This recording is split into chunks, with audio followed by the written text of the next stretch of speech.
episode 119.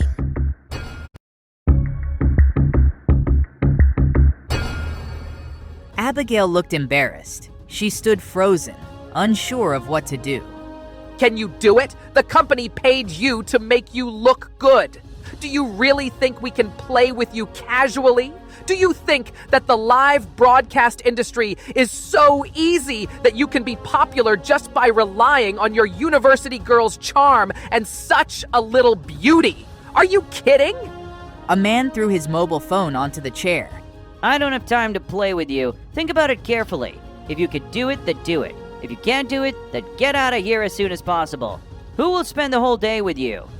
The man kicked a chair, displaying his frustration. What's wrong with Abigail recently? The Abigail I knew before was not so good-tempered, but now she was scolded and had no temper at all. Several men sat down as Abigail stood uncomfortably in the swimming pool. Man beside whispers to Jackson, "Jackson, are we too fierce? What if this woman doesn't want to work anymore?" Don't want to work? Pfft. Does she really think that she's still a lady? We are not harming her, we are helping her, right? Besides, if she wants us to follow her every day, she has to give us some benefits. Damon nodded in satisfaction, observing the scene in the small video company he had invested in. The room was filled with countless internet celebrities, each serving as a lucrative asset to Damon's investment. The narrator interjected, highlighting the more sinister aspects of Damon's involvement with the internet celebrities. His methods included coercion and exploitation, evidenced by the photos stored on his computer. Just wait and see. Women are still despicable after all. Give her a little attitude and she will come to beg for mercy soon. Jackson, you're awesome. Suddenly, Jackson noticed a man standing nearby. In front of Abigail stood a familiar figure, Damon, holding a bath towel out to her. Abigail, why are you here? Abigail was taken aback, not expecting to see Damon. The hotel they were in was a top luxury establishment in Hillwood, far beyond her family's usual accommodations. Why are you here? Damon's response was simple. I'm here for dinner.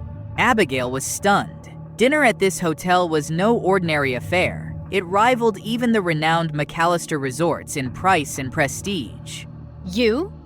Are you here for dinner? Her grievances from earlier shifted towards Damon as she processed the unexpected turn of events. But before she could say more, Damon noticed another man approaching them. Interesting. The woman I brought with me actually has someone flirting with her. Get him out of here. Jackson wasted no time in sending his associates to confront Damon. Hey boy, do you like to flirt? Do you know where this place is? Damon remained composed, calmly addressing the man. Let's go. The associates scoffed, asserting their supposed superiority. This open swimming pool was booked by us. It was sent by the presidential suite.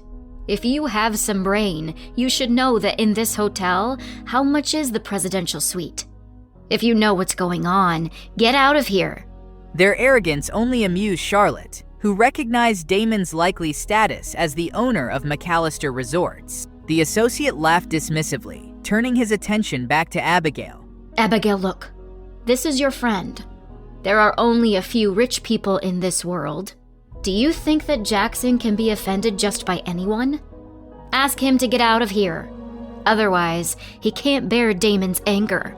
Abigail, with a determined expression, rose from the swimming pool. She had a curvy shape like someone who often practices yoga. Abigail emerged from the swimming pool, her hand grasping Damon's urgently. Damon, go away quickly, please. Damon looked at her in surprise.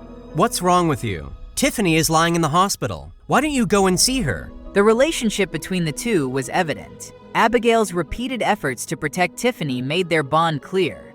It's none of your business. Abigail was hesitant to share her family's troubles with Damon. She believed it would be futile to do so.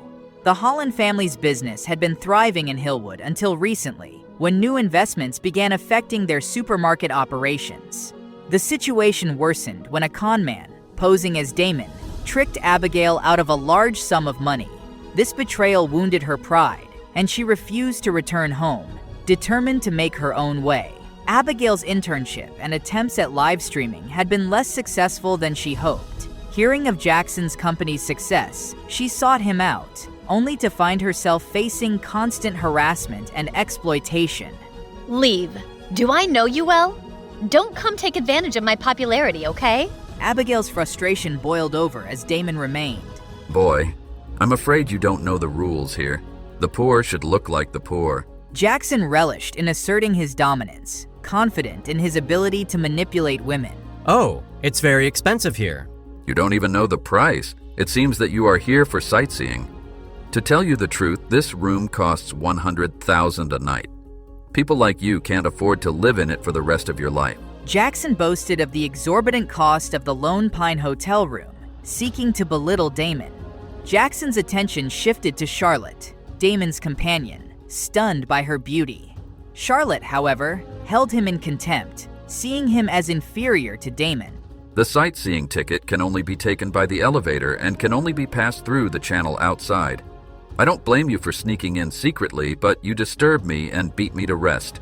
I'm sorry. You're going to get out of here now. Jackson's tone grew increasingly hostile as he demanded Damon's departure, asserting his authority with confidence. Jackson pressed the doorbell of the room. Within moments, a waitress arrived, ready to escort Damon out, a demonstration of the privileges afforded to the wealthy elite. Damon, can you go? I know you're not a poor person, but Jackson is not someone you can mess with. Abigail, feeling uneasy about the situation, urged Damon to leave before things escalated further. Send me out? I don't know the price because I don't need to pay to come here. Damon's confident response caught Jackson off guard, prompting an exaggerated laugh. Abigail, your friend is really pretentious. It's the first time that I've heard someone who can say that. Before Jackson could finish his remark, another unexpected guest arrived, Matthew Rells. Matthew's presence was rare in Hillwood, and his arrival at this moment suggested a sense of urgency. Don't forget to subscribe to our channel for more great content. Click the notification bell so you never miss an update.